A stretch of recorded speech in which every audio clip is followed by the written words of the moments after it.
வணக்கம். இப்போ தான் களை எடுத்துகிட்டு சாப்பிட்றோம். நிறையா பேர் நினைப்பாங்க, என்னப்பா இவனுக்கு இந்த தேவையில்லாத வேலை, என் கூட வேலை பார்த்தவங்களாம் நினைப்பாங்க. என்ன நினைப்பாங்க அப்படின்னா, ஏசி ரூமு, லேப்டாப்பு, ரிப்போர்ட்டிங் பண்ணுறதுக்கு ஒரு 60-70 பேர். இப்போ அழகாக மேனேஜர் வேலையை பார்த்துட்டு போக வேண்டியது, நல்ல சம்பளம். எதுக்கு இந்த வெயிலில் வந்து இப்படி களை எடுத்துகிட்டு இந்த செகதிக்குள்ளே அப்படின்னு என் கூட வேலை பார்த்தவர்கள், எனக்கு கீழே வேலை பார்த்தவங்களாம் நினைப்பாங்க. ஆனாலும் எனக்கு தோணுச்சு, ஒரு 13 வருடங்கள் ஒரே இடத்துல வேலை பார்த்துட்டோம். அதே வேலை தான், நம்ம அந்த வாழ்க்கையை வாழ்ந்துட்டோம்.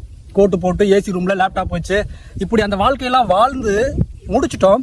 இதே வாழ்க்கையை சாகிற வரை வாழணுமா அப்படின்னு தோணுச்சு. சாகிறதுக்குள்ளே வேற விதமான வாழ்க்கைகளை வாழ்ந்துடணும் அப்படின்னு. அதனால தான் நான் தைரியமாக ரிசைன் பண்ணிட்டு வந்தேன். என்ன ஒன்று அப்படின்னா, அங்கே இருக்கிறப்ப பொருளாதாரம் நிறைய ஈட்ட முடிஞ்சது, இப்போ ஈட்ட முடியல.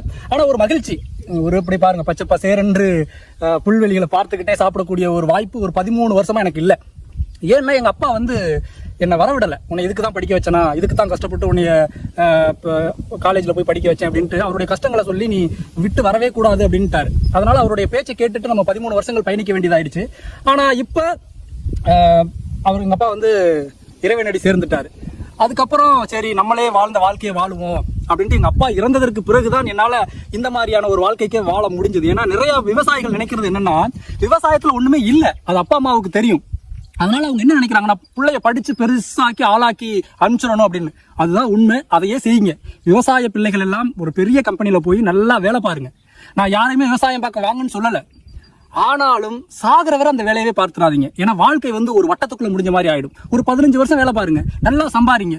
பிறகு ஒரு இயற்கை விவசாயத்துக்கு வாங்க, ஒரு இயற்கை வேளாண் பண்ண வைங்க. அதன் மூலமாக பணத்தை ஈட்ட நீங்க பழகிக்கிறலாம். ஒரு குண்டு சட்டிக்கிலேயே சாகிற வரை வாழ்ந்தீங்கன்னா பணம் ஈட்ட முடியும். இப்ப சென்னையில நீங்க 1 லட்ச ரூபா சம்பளம் வாங்கினாலும் இங்க ஒரு 15 வருஷத்துக்கு அப்புறம் உங்களால என்ன சேமிக்க முடியுது இல்லையா? அப்போ வாழ்க்கைன்றது இன்னொரு வாழ்வு இருக்கு அப்படின்றதுக்காக வாழ்ந்து பார்க்கலாம் அப்படின்றதுக்காக தான் வந்திருக்கேன். இதை எல்லாருமே முடிவெடுத்து தைரியமா இதை பண்ணுவாங்களான்னா முடியாது. ஏன்னா ஒருத்தவங்க ஒரு வாழ்க்கைக்குள்ள போய் அந்த வாழ்க்கைக்குள்ள பழகிடுவாங்க. அதை விட்டு இப்படி வெயில் அடிக்கக்கூடிய விவசாயம் பண்ணக்கூடிய வேலைக்குள்ள வருவாங்களான்னா நான் விருப்பப்பட்டு வந்தேன். ஏன்னா இந்த அருமையான காற்றை நம்ம ரசிக்க முடியுது. காலையில எந்திரிச்சா கான்கால் இல்லை, டார்கெட் இல்லை, ப்ரெஷர் இல்லை. அதனால வருமானம் கம்மியானா கூட பரவாயில்ல, நிம்மதியா வாழ்ந்து விட்டு சாவோம். நம்மளுடைய தாரக மந்திரம் தெரியும் இல்லையா? ஆரோக்கியமான மனிதனே உண்மையான பணக்காரன் அப்படின்ற ஒரு தாரக மந்திரத்திற்கு ஏற்றவாறு நம்மளுடைய வாழ்க்கையை இனிமே அமைச்சுக்கிறணும் அப்படின்றதுக்காக, எதிர்காலத்துல ஒரு ஆரோக்கியமான மனிதனா வாழ்ந்து விட்டு சாவோம் அப்படின்றதுக்காகத்தான் இந்த வாழ்க்கைக்குள்ள வந்தேன். இதுதான் என்னுடைய வேலையை ரிசைன் பண்ணிட்டு இந்த வாழ்க்கைக்குள்ள வந்ததுக்கான ஒரு முக்கிய காரணம். நன்றி. உங்கள் இயற்கையாளன் தவம். அடுத்த காணொளியில் சந்திப்போம்.